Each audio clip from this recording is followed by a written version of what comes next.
Thank you, everyone, for listening to Soul Talk with host Jeremy McDonald, the author of Peace Be Still. You can check out more about our shows or about Jeremy at soultalkradio.org and jeremymcdonald.net. And now for our show.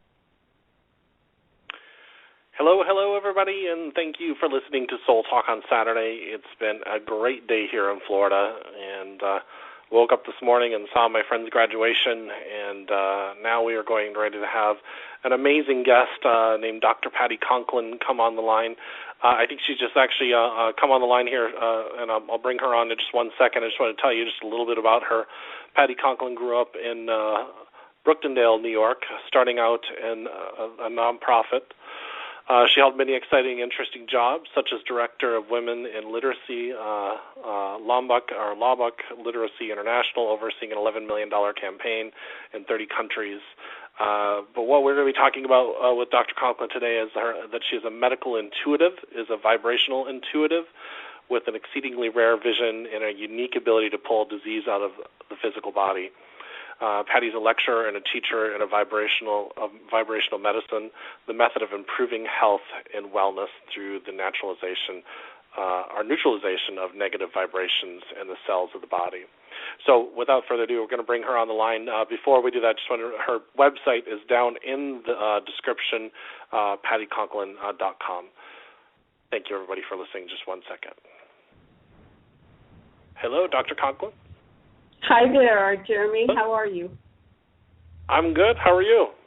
I'm doing wonderful. Excited to be here today.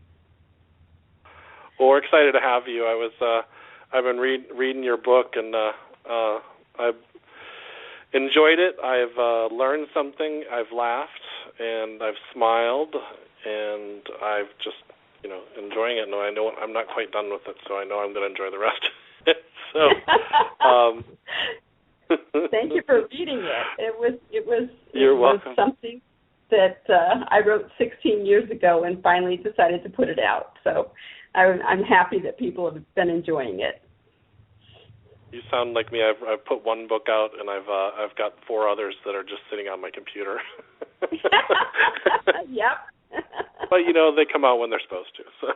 That's right. Exactly. So for the listeners, we're going to be talking about her book and her work, God Within, The Day God's Train Stopped. When I first saw that, I was like, The Day God's Train Stopped? That's an interesting title. And as I'm reading through it, I'm just enjoying first of all, I have to say the beginning part of the book, the introduction from your son and your family and the interactions and the support that you've had. Not a lot of people have that. When they step into this work, and how blessed are you? Yeah. I was blessed with an incredible family that could support me and love me and just be there. And that introduction to the introduction, he had actually sent on to the publisher without my knowledge, and just wanted to give his own input as an author himself, and I just thought it was lovely. Very supportive. That's incredible. So he sent it off to your publisher, and you didn't know, and then were you surprised when it was there? Very. Very. But I think awesome. He just did a wonderful encapsulation of our life, as a family, and how, like I said in the book, the boys didn't, go off to, to the mall very often or hang out with friends. They were answering phone and creating cassettes back then and mailing them and fully active in helping me grow my business. I was very fortunate. Absolutely. I wanted to jump into the book a little bit, and then probably talk a little bit about how you got here, because I think that's always a great story. But I was kind of jumping into the book here, into Chapter 2, We Are What We Say. Mm-hmm. And I had highlighted here a part where it says, however, what people feel and what they think are often two different things. Take this as an example, and I know we've all done it. My emotional thought says, oh no, here comes Tom. But my voice says, Tom, it's so great to see you. And I've pondered that myself. I call that not speaking my truth, of what's going on inside of me. But you actually bring me into a new level of awareness that I kind of already knew, but I always thought to myself, when I'm not speaking truth, I'm causing sickness in my body. And in this case, I had a friend that used to call it cross purposes. So when I read that, I was like, oh, wow. You're doing it's like one foot on the gas and one foot on the brake. It's kind of in your body. It really is. It really is. And for most of us, we don't think about it that way. But if you understand that your body is recording everything you think and you say, then, you need to take personal responsibility and start making those in sync. Now, obviously, you don't want to get to the point where you look at Tom and go, oh, I don't want to see you. You don't want to throw a negative out there. But right. You've got to reach the point where you can see Tom and be neutral, that it's not good or bad to see him. It's just neutral. And it's probably, chances are, do you think that you might have had an opportunity way, way, way beforehand to say to Tom, hey, I don't understand what you mean by that, or where are you coming from that, or speaking your truth at some point in time where you had the opportunity to do it in a compassionate way. Absolutely. And now you've gotten to the point where you're just agitated with this person. Absolutely. So. It's that passive aggressiveness that will get us in trouble later on in life. If we're not speaking our truth in the now, then it will come back to bite you in the future. Yeah. And I think what you're talking, because you give a lot of stories in here about your experiences. I think a lot of us have a tremendous amount of stories that are in our lives. They say that we could probably each write a book with our lives. I say we could probably write a few of them. But what I guess what I'm getting at is that how many times, and you're right, we've all done this. And then it takes self-assessment to change this habit of not being honest with yourself, really. Yeah. So. Yeah. I mean, it's understanding that at some point the duality has to stop in terms of your thoughts and your words, because it's really being your authentic self. And so many of us want to be of service to other people, and really every industry is of being of service to other people. But the more that you can be true to yourself and speak your truth, the more that you're actually going to be able to help more people. And it's stopping things when they first start. And I believe that everything can be said out of respect and consideration, that even the most hard thing to tell someone else can be said respectfully and be received respectfully. But you've got to come from a place of respect. Yeah. So now, we are what we say we are. That is, how do we start changing, obviously being authentic and those kind of things. And your approach is about our thoughts and what we're thinking and what we're saying, and that those, you had mentioned earlier that records on our body at the cellular level, and so what do we do? Because somebody could be out there listening and say, well, how do I do that? That's really hard. I mean, I have a tremendous amount of people that say to me, I can't even quiet my mind long enough to get into that place to pay attention, or in some cases they're not even aware of it. Yeah, very true, very true. I think that one of the most important aspects of life is understanding that your perception is only yours. And we get into this is right and this is wrong. And the reality is you're just making a choice, or other people are just making a choice. So I think the first thing that people can do is start using discernment instead of judgment. You don't know why somebody's doing something the way that they're doing it. But you don't understand why. And if you don't know why, then how can you judge it? And start using discernment to understand what it is that you're looking at. And discernment for me means not having any emotional connection or expectation to the end result. of what someone else is doing. You can control you for this minute. You can't control what happened a minute before, and you can't control what happens a minute from now. So just really start being focused on yourself and how you're perceiving the world, and whether or not you're judging the people around you or whether you're discerning. And discerning, again, means no expectation, no emotion. They're doing what they're doing, and you don't choose to join them, and you don't have to make it a right or wrong. And I think that that's a very basic principle that people can start with in order to start shifting their lives, is really look at how much are we truly judging. Right. You know, I have an interesting story. It kind of goes along the lines. I taught a weekend retreat probably about 5 years ago. And I was in this, you know, that when you're teaching or you're in one of those retreats, you come out of it and you're on this spiritual high. Mm-hmm. And I work corporate America as well. So on Monday, after I taught this retreat, I walked in and I was still on the spiritual high, and I was sitting in my office, and this girl walked by, and I said to myself, what in my mind, what was she thinking wearing that dress? And my whole spiritual high went away. It was like poof. And I thought, and I realized, ooh, wow. And what actually did, it wasn't actually the thought that did that brought me down. It was the next thought after that said, why did I just judge her? And the guilt that came in afterward. Yeah. So. Yeah. And guilt is such a useless emotion. I mean, I think that it's loving ourselves and forgiving ourselves, especially when we start becoming aware of needing to change how we think and how we feel about other people. And so, you know, letting go of that guilt and just saying, well, okay, I'm going to do better next time. And just start, again, becoming aware, because you're right that, you know, the understanding that we're judging can take down that spiritual high, and then the guilt that sets in, and let go of it. There's no reason to feel guilty. You made a choice in that instant, but the next time it happens, you can make a different choice.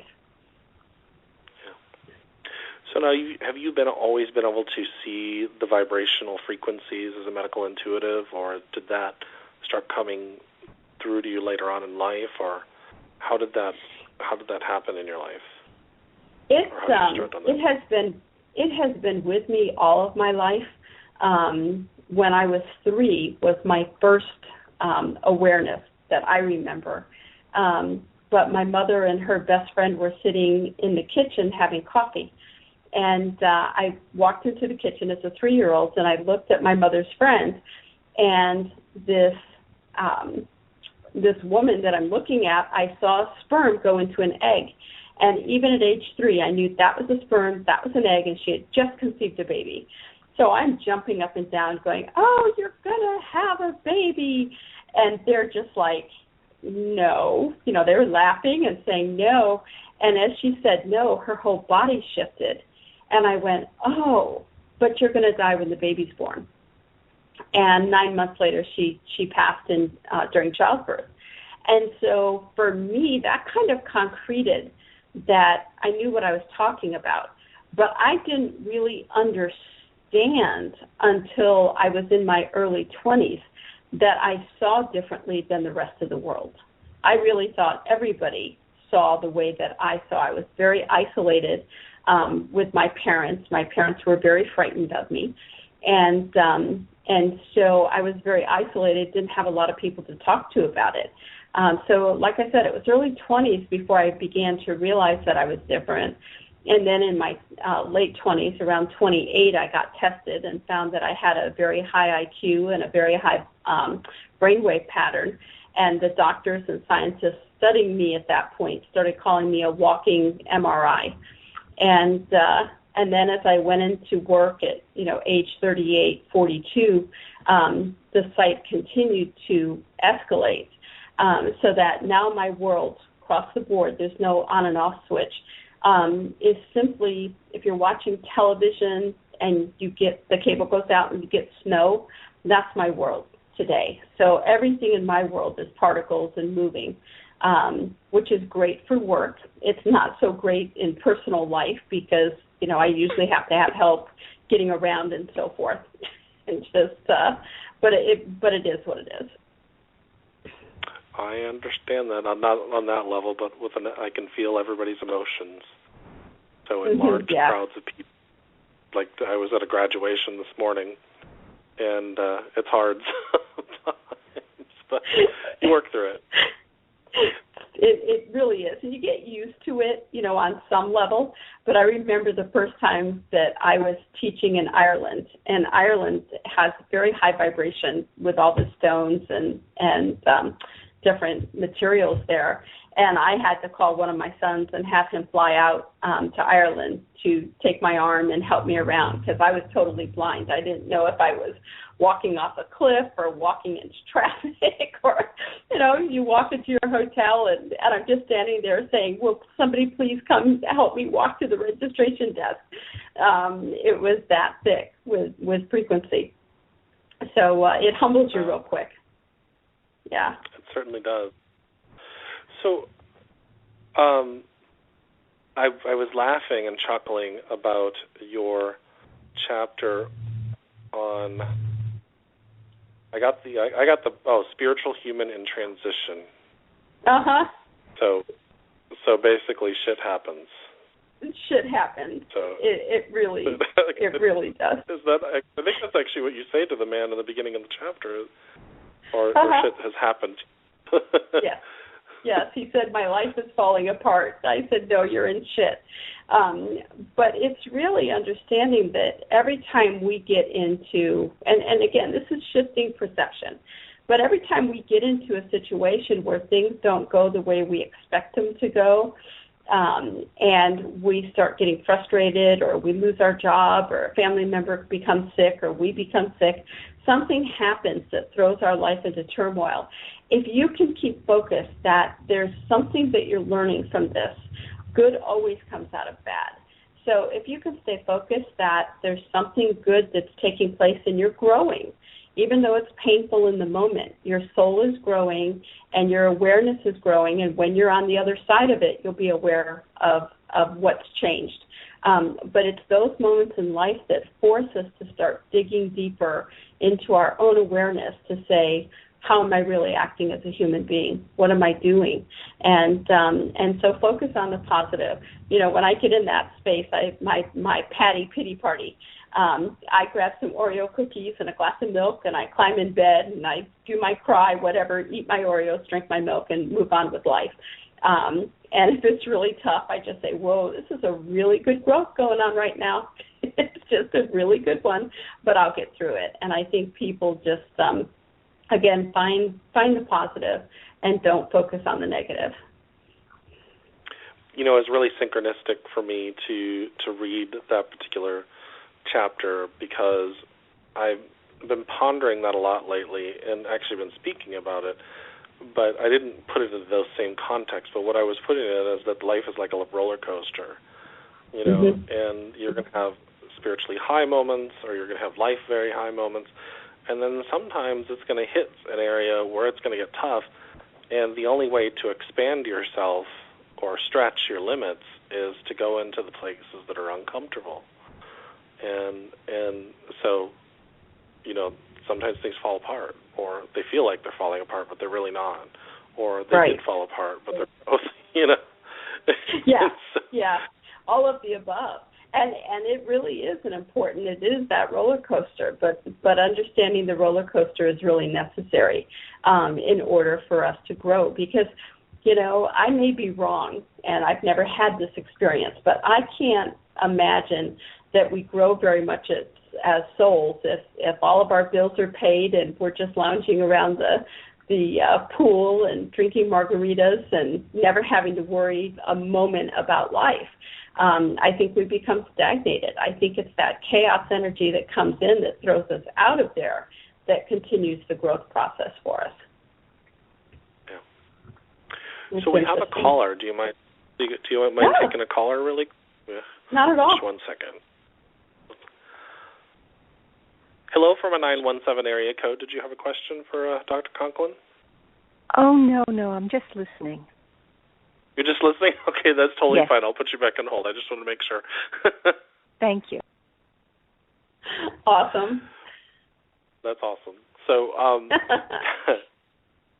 I really think this is a very refreshing conversation, and I find it's interesting because I don't really, like I said, I haven't finished the book, but I haven't really found an area where I found a lot of times in the metaphysics and spiritual and healing that we tend to focus in on everything that is wrong, and I think that what you're talking about is healing and growth, and of course it changes frequency and vibration, everything else, and takes, the dis-ease goes out of a lot, back, changes within the body, and we go back into alignment. But I found that I've even had clients or friends come to me and say, I went and sat down with this healer, and, I had a blockage, and they kept on focusing in on it. And, of course, that's always perception that people go through, but I felt like they were just focusing on what I was doing wrong and weren't saying, telling me a positive way to pull out of it. And I find it really refreshing, that you're giving a very positive approach to healing and helping, people really become self-aware. So. I just think the self-awareness and the personal responsibility is so critical. I mean, it just, we can focus on the past, but we can't change our past. We can only change the perception of it. And so, when people make an appointment, there's times when they'll tell my staff, well, I want to email my medical history. I'm like, I don't want your medical history. I want to know what your body is saying to me right now, not in the past, because your medical history really doesn't do me any good.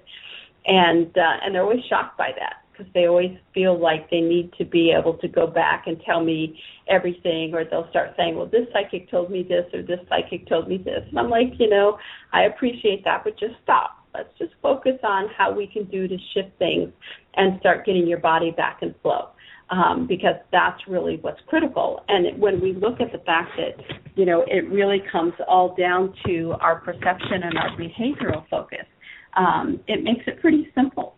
And I think that for me, life is simple. And the more we can make it simple, instead of, 20 steps that you have to take in order to get through things, I think people are able to get in there much faster and make the shifts in their life to be more positive. Absolutely. So one of the stories you gave in here was about a young man with schizophrenia. Mm-hmm. And it's actually, when you tell me what he did, when you say what he did to you, on here, my eyes got really big. And, you had to really practice self-regulation, I guess would be the best way to say it, with your own energy. But you were able to help him in the long run, and now he's able to be a functioning human, a first part of society, as a matter of fact, a police officer. Right. How did that, what was your, you talk about it in the book, but your first emotional response when, he grabbed your breast, I guess is the way to put it on the radio. Yeah. It ripped out my lymph system. Yeah, it was one of those situations, and I think everything, happens for a reason, and sometimes we know and sometimes we don't know, but I had given staff the afternoon off because I just had this one client, and it was in person, and I just thought, no, I'll just, get this one done, and so take the afternoon off. So I was in the office by myself, and I knew, his mother had made the appointment, so I knew that, he was schizophrenic and he was coming in. And what I didn't realize is this guy was just, 6'6", 300 pounds or better. And as soon as he walked in the door without his mother, she did not stay, I knew he wasn't on medication. And she had indicated that he had been on medication. And so I, in my mind, I'm going, oh, crap. Okay, all right. So, I had him come in and sit down, and we just started the intake information, and his eyes started glazing over, and his frequency started shifting. And I realized that when he goes into a schizophrenic state, he becomes sexually violent. And so I was talking quietly, attempting to bring him back into lucidity. and he just reached out and grabbed my right breast and started twisting it. And my energy just spiked, and I knew if I let it go, I would cause serious damage to him. And I knew if I panicked, I would make the situation worse. So as he's twisting, I'm still quietly talking, bringing him back around. And just as I was bringing him back into lucidity, so he was aware of what he was doing, my two sons came charging through the office door because they had been in our home.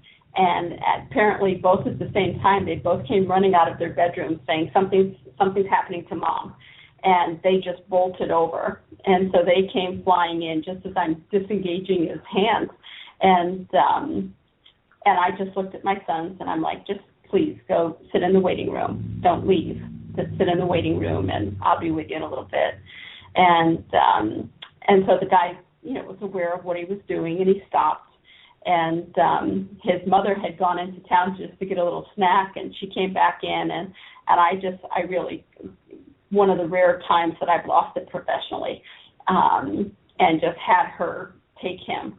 And the boys helped me home and made me some tea, and it took us, a good year to heal from that.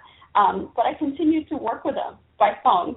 I really didn't until I felt that he was under control before I saw him again. But it was really about rebuilding the neurological pathways in his brain, and it was really, that's all it needed, is these strands become loose within the brain. And in, surgery, they'd be looking at neurosurgery. But if you just put those strands back in place, then people more often than not are going to be beyond the schizophrenic or the bipolar states that we label them. He was an interesting guy. I learned a lot. Yeah, I can understand. And of course, when they go into those moments, they have, you kind of say it, they don't know what's going on. Yeah. And when he comes out of it, then he realizes what he's doing. Right. And, right. Thank goodness you were able to help him so that it didn't get to be something really serious, like really harmful, and that would damage him too, in the long run. Absolutely. So when you're working with, I just had this come into spirit saying in my head. I was thinking about like cancers and HIV and those things, and I've always known that those were a frequency. Mm-hmm. So it seems to me if it's a frequency, we could transmute cancer, and I've actually witnessed that myself, or transmute HIV in the body. I've never seen or heard of a case where somebody was completely cured through energy of HIV, but I imagine it's definitely possible because it's a frequency, and if we could figure out the frequency, we could help it.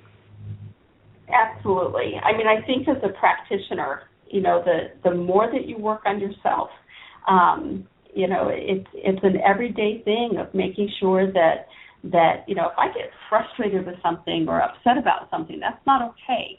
And it's not because I think I'm better and I shouldn't. I hold myself to that standard, because the more that I can disperse those emotions out of my body, the greater range of frequency that I have. The greater range of frequency I have means that I can merge with whatever body I'm working with and begin to transmute that disease. But if my body is still congested, then I'm not able to possibly meet their frequency range in order to transmute the disease. And so it's just important every day that you just continue to view and look at things. And, the downside is, I don't get angry. And if I get angry, it may be for a minute, but you may as well count it as somebody who's angry at you for an entire month, because I can't sustain it.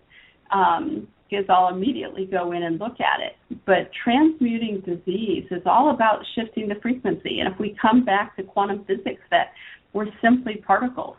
And, yes, we have a soul, and yes, we have higher source, but the body is made up of particles, and those particles have frequencies, and when you have a conditional thought, it changes those particles and changes the frequency, and we have what we label disease.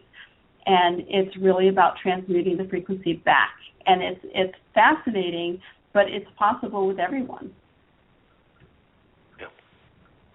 Well, I think you say that what you say about the practitioner working on themselves is really so true. I mean, every modality I've ever heard of says, heal or heal thyself. Mm-hmm. And I found that the deeper I get into myself, the more I see with other people, and because I see the reflection back, or I see when I'm doing spiritual counseling, I look at people and I say, "Oh, I remember when I used to do that," or I remember when I used to do that, or and I'm like, "Yep, I got that one too." Yep, so got that one. And so I think that's why we're able to be self-aware pretty fast, because that knee-jerk reaction will start to happen, but it'll be a millisecond later. You'll be coming right out of it because you catch it so fast, as opposed to being a month, down the road. And then, unfortunately, I mean, it's that self-awareness, like you were saying earlier, is that there's so many practitioners, unfortunately, out there who go into taking care of people, alternative and Western. I'm not picking a modality, but they go into helping other people because they are unable to look at themselves. And it's so critical that we look at ourselves, that we're constantly evaluating ourselves and not going into judgment or guilt about it, but going, whoa, this is an issue that's still in my tissue that I need to work on, because the more that I can clear it from my physical body and my energetic body, the more range my frequency has in order to adapt to whatever disease is coming my way. So I just want to tell the listeners real quick, we're talking about your book, God Within, The Day God's Train Stopped, and also remind everybody that your website is down in the description. It's patticonklin.com, and I'm sure that they can get a copy of your book, and I'm sure they can go to Rainbow Ridge Publishing as well, or to Amazon and Barnes & Noble. So I just want to throw it there. So, yes, they are. And this is obviously a subject I'm very passionate about, because, I've watched people heal in front of my very eyes when they just realized and had a shift in consciousness. Yeah. And I've seen it happen on myself. I felt it. I've witnessed it in my own life more than once. And have you ever, actually, this is something interesting. I have one of the people listening right now, I know is listening, they had an experience where they had a shift in their mind, and they felt like it was a glass breaking in their head. And once that glass broke in their head, their whole life went from victim to non-victim, to being free and liberated. And, of course, they've gone through their own lessons since then, of course, but that he will actually describe it. He goes, it was like a glass breaking in my head, and like my whole world, the way I saw it, changed. And it's so amazing. It's so amazing. I was working with a woman who, had drug issues throughout her entire life and had prostituted for a while and wasn't sure of, whether she was heterosexual or homosexual, and she was just all over the map, and she developed cancer, uterine cancer, and I'm just watching her, talk to me about her life and experiences, and I said to her, is your mother still alive? Does she live nearby? And she's like, yeah. And she said, would you have your mother come be with us, later on this afternoon? And so her, 80-something mom came in and sat down, and I knew I had to have the mom in the room in order to ask this question, because I just knew the woman who was ill would never believe her mother unless she saw her face. And I said to the mom, did you ever tell her that she was born a hermaphrodite? And the mom and the woman was just shocked, that the woman with the cancer, the daughter. And the mom just looked at me very confused, and she said, the doctor asked me if I wanted a boy or a girl. And I told him I wanted a girl. I'm like, well, did you ever talk to her about this? And she said, no, why would I? And I mean, the mom was so sincere. You know, back then, 57 years ago, it wasn't talked about. And in that instant, just what you were describing, that glass broke and the woman all of a sudden understood what had been the subconscious behind everything that she had experienced in her life. And within 2 weeks, the cancer was gone. And, drug addiction was gone. Everything was gone. And she started looking at the fact that all of these conflicting emotions were based upon the simple question, do you want a boy or a girl? It was fascinating. Oh, wow. Just fascinating. That is fascinating. The smallest little things, well, they seem small to us, but they, in that psyche of that person, it really just is a string that's held them back or is causing destruction in their body. Yeah, absolutely. Yeah. And as soon as they understand it, I mean, so much of my therapy is talking about, okay, this is what's going on in your body right now, but let's relate that back to age 6 when this happened. Can you see how that pattern continued throughout your lifetime? And they go, oh, yeah, I can. And the paradigm shift begins right then. And like you said, it's the smallest thing sometimes that helps them understand why they've been acting out the way they've been acting out. And as soon as they understand, they shift. And I always say, and I know many people do, and I suspect you do also, you can't change what you don't understand. And as soon as you understand it, you can change it. Yeah. Absolutely.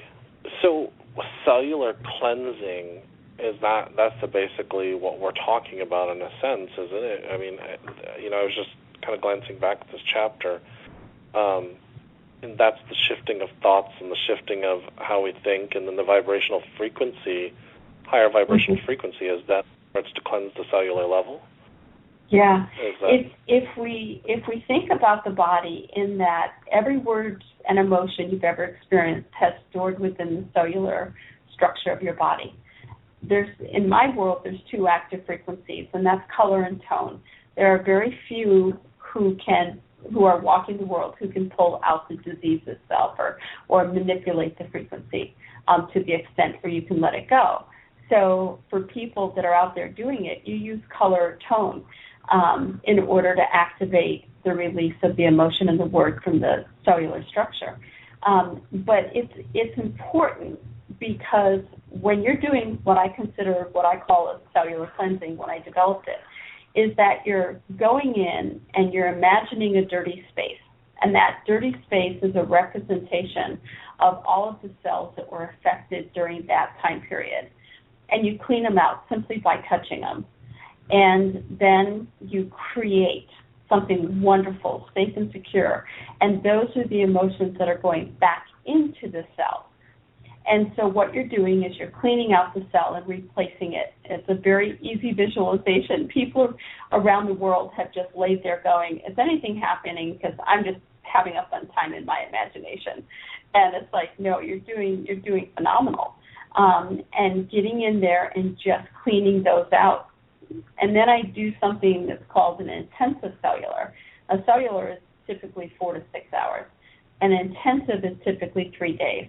And it's going in where I'm reading your mind while you're talking to me.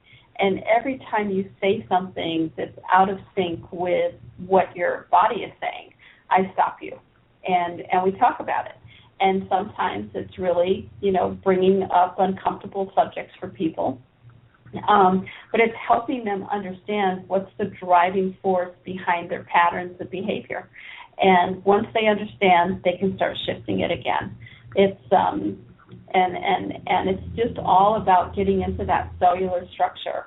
And this is the way I've devised it. I know there's other programs and modalities out there that work at the cellular level, but I think you have to get into that cellular level in order to really shift how you're looking at your life and thinking of it.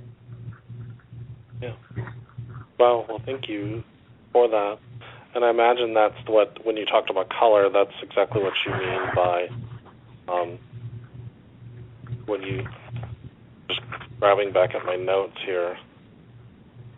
When you're shaking back that emotion and word out of the cell is using an active frequency. I mean, when we look at, and again, I've had a weekend training in hypnosis. That's it. Everything else has been my journey of my own learning. So I kind of stay true to that. But in everything that I've seen through the world, you have color and tone that is strong enough to literally shake the cells in your body. Your emotions store within the peptide of your cell. And so when the cells are being shaken, then the emotion comes out of the peptide and actually joins into the bloodstream. And so you may have a low-grade fever. You may get vomiting or diarrhea, like you've got a low-grade flu. And my friends have always said, you're the only practitioner I know that when people come to see you, they generally are more sick than when they left. I'm like, well, yeah, because they're releasing the toxins. Now, I'll take them as much of that as I possibly can. But they're releasing the toxins. They're physical manifestations by the time they get into the cellular structure. They're no longer just energy. Well, and that's probably because I'm glad we're bringing this up. I think this is something everybody needs to understand. It's been coming up in my meditations recently as I've been working through myself and getting sick, or I'll have indigestion come up while it's working through it. And I thought to myself, why does that happen? And I realized I'm breaking apart something that I've been almost ignoring for years. I've shelved it or buried it somewhere to where I didn't have to look at it. It's like under the rug somewhere. And now that I'm bringing it forward, now it's like all the things that I would have experienced before, now it's all surfacing, but now it's like a whole bunch of trees collapsing at one time. You pull it from the root and they're all coming in, and now it's making you sick. Or I've seen grown men pee and literally pee on themselves because they had such a release, and they get embarrassed, and it's like no, that's okay, that's fine. That's right. That's right. It's really okay, gang, and and people will call after a cellular, an intensive, whatever, and they're like, wow, I'm really sick, and my first response is, did you thank your body? And they're like, why would I thank it? I'm being sick. And I'm like, no, you're thanking it because you're releasing, you're detoxing. And like you said, it gets buried in there so deep, and you start working on it, and all of a sudden your body collapses or you get sick. It's because you're detoxing. So thank your body for the detox. Thank your body for releasing that emotion. It's really a good thing. And again, stop judging it as a bad thing. Sickness isn't good or bad. It is what it is.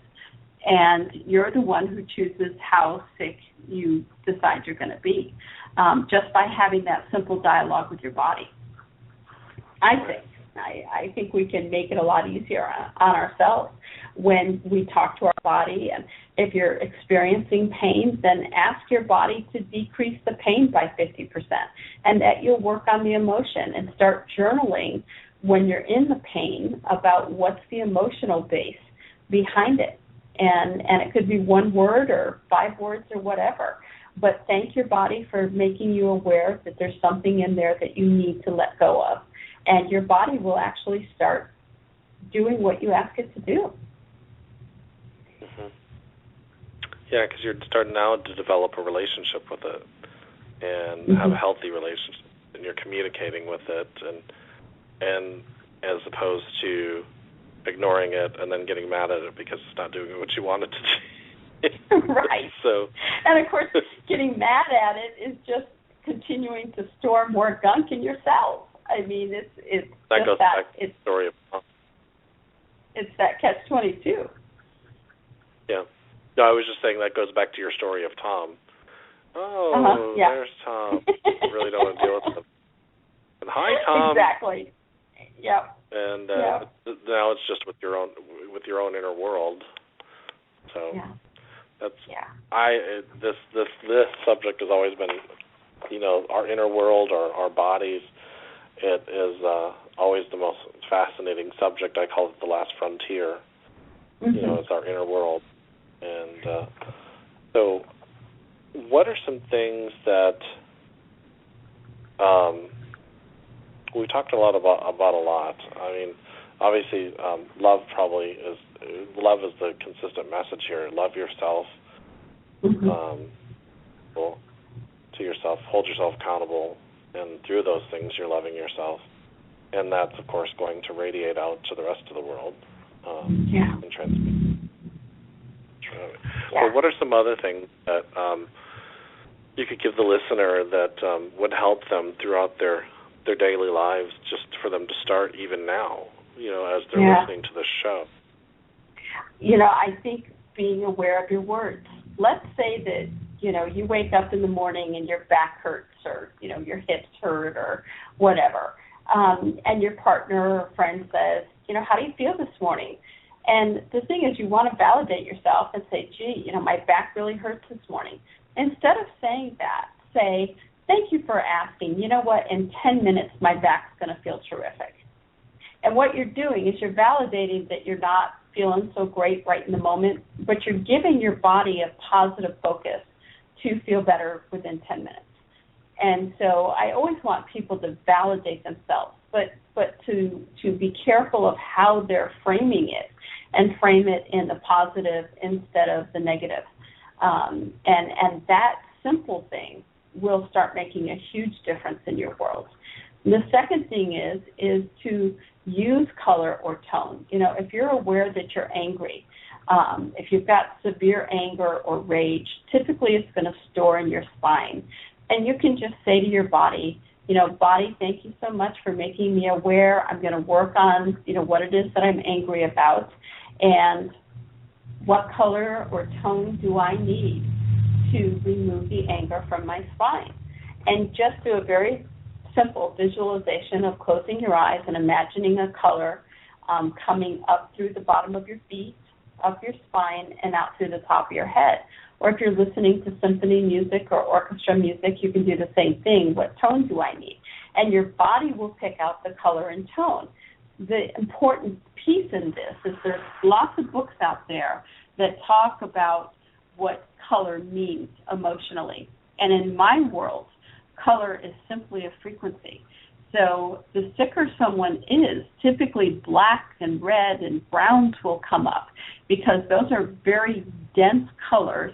And when they come up through your body, they violently shake your cells. And they will come up inside, and, the colors will change, and you'll get back to your purples and greens. But it's understanding that purple, green, white, they move so fast through your body, they don't have enough oomph to literally shake the cell. So it's understanding that no one can make you angry. I always say the term of life is meaningless. Life is absolutely meaningless. When we were given life, we weren't given meaning to life.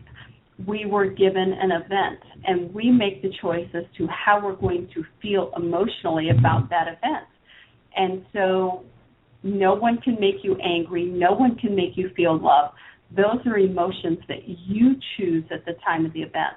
And because you chose them, you can go back and change them. So make use of color, make use of tone, to go back and start changing your perceptions about events that happened in the past. The event itself is the same, but how we perceive it is very easy to do, and it's a 10-minute exercise. So take control of your life and realize that other people are not controlling you. You're allowing it, possibly, but you're the one who gets to change it, and it's a lot of fun. And those are just some easy beginning steps to get people into that personal responsibility and and not saying, oh, Tom made me mad because he showed up at the diner this morning and I wanted to have coffee by myself. And it's like, Tom can't do that. Why are you giving Tom that much power? So really just kind of put it back to the basics of you are responsible for you. Right. It's funny when we talk about that, and I know we've all experienced this as well, when we are, like in that instance of you want to drink a cup of coffee, and Tom has come to talk to you and sit down. In that moment, you could say, Tom, I'm just really wanting to have coffee by myself today. Is that okay? Yeah, you can absolutely. Say it tomorrow we can have a great conversation. Just today I've just got, there's things on my mind I want to process through. I've never found anybody, I'm not going to say I haven't found anybody. The occasion happens rarely anymore where somebody flies off the handle because I was honest with them. Exactly.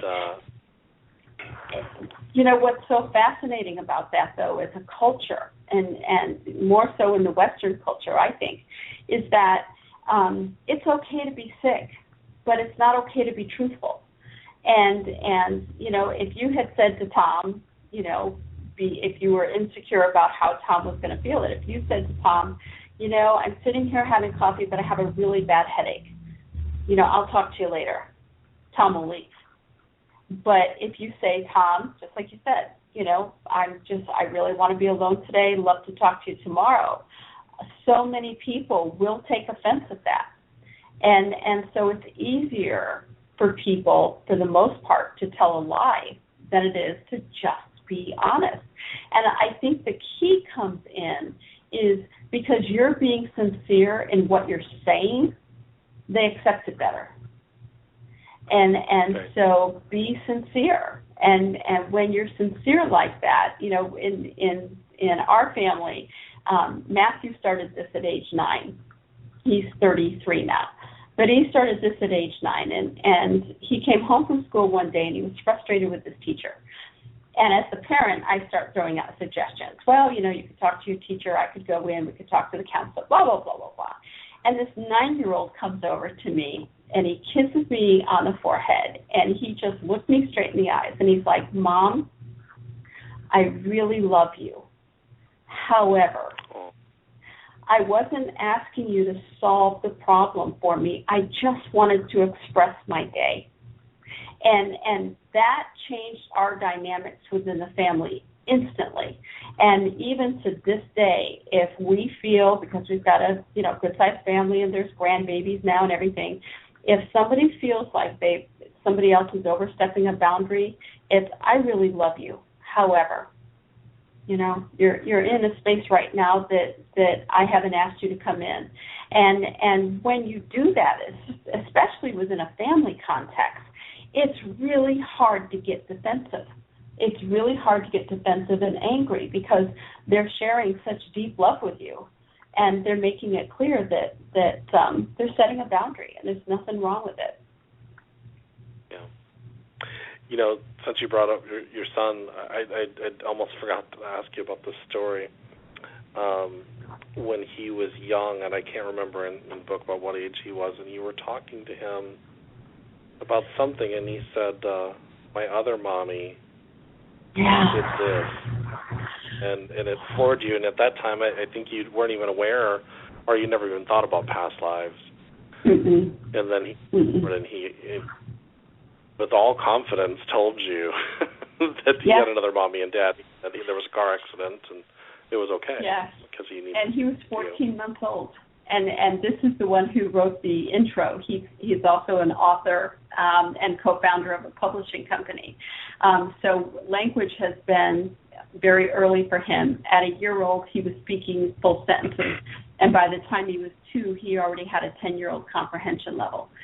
And so, 14 months old, he's saying to me, I asked him to stop cleaning the table, and he was, and he just, laid that sponge down and looked me in the eye at 14 months old in a little diaper, hot summer day, and he said, obviously, I need to explain something to you. And it's the only time in my life I've really gotten cold chills going down my spine. And he told me that, you know, his other mommy always used to let him wash the table as much as he wanted.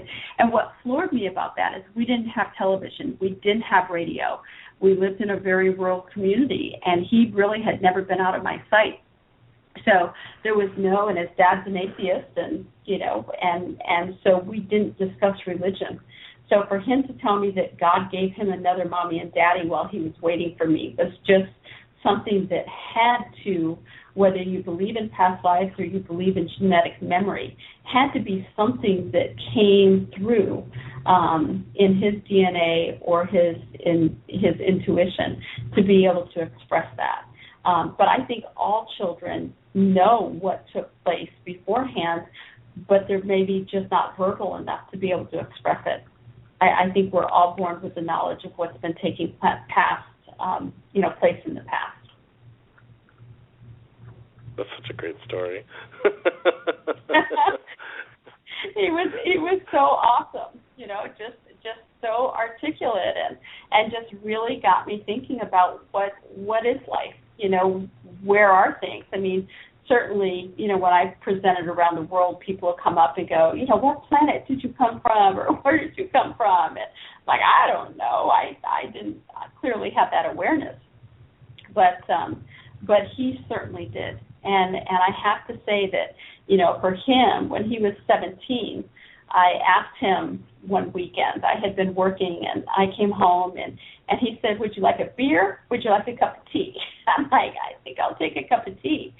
And he brought me my tea, and he sat on the side of the chair, and he kissed me on the forehead, and he said, you know how much I love you and how proud I am of you.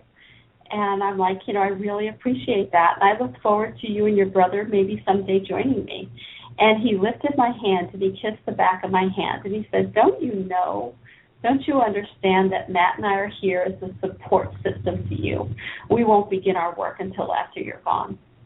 And you know, all of my friends said, you know, your boys are cooking and cleaning the house at ages 6 and 7 in order to, you know, keep things going. They're not normal kids. And now, you know, in hindsight, I look back and realize they really weren't. I didn't know any better, but they really weren't. Incredible. Well, I'm so happy that you came on the show, and